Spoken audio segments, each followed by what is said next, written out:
దేశంలో ఎక్కడా లేని విధంగా 20,000 కోట్ల రూపాయలతో రుణమాఫీ చేసిన ఘనత రాష్ట్ర ప్రభుత్వానిదేనని వ్యవసాయ శాఖ మంత్రి తుమ్మల నాగేశ్వరరావు తెలిపారు.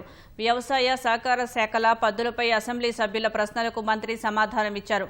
రైతులకు పండిన మొక్కజొన్న పంటను అంతటినీ రాష్ట్ర ప్రభుత్వం కొనుగోలు చేస్తుందని మంత్రి తుమ్మల స్పష్టం చేశారు.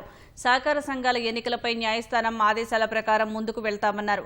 పంటల బీమా పథకంపై ప్రభుత్వం ఆలోచిస్తోందన్న మంత్రి తుమ్మల రైతులకు మేలు జరిగే విధంగా ముందుకు వెళ్లేందుకు ప్రయత్నిస్తున్నామని వెల్లడించారు. వ్యవసాయ సహకార శాఖల పద్దులను శాసనసభ ఆమోదించింది.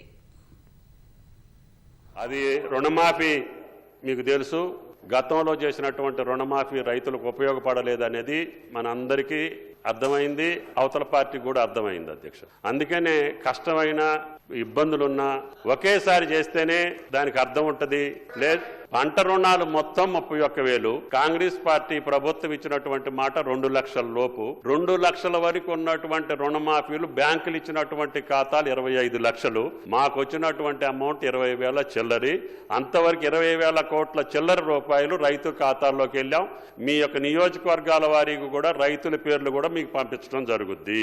ఇక రుణమాఫీని గురించి పదే పదే మీరు ఎన్నిసార్లు చెప్పినా, గతం ఏ భారతదేశంలో ఏ రాష్ట్రం కూడా రుణమాఫీ చేయలేదు. భారత ప్రభుత్వం కూడా మేము చెయ్యమని చెప్పింది. కాబట్టి దాని గురించి రైతుల్ని మీరు ఎంత వ్యవహారం చేసినా కూడా ప్రయోజనం ఉండదు. కాబట్టి దయచేసి ఎంత తక్కువ మాట్లాడితే అంత మంచిది.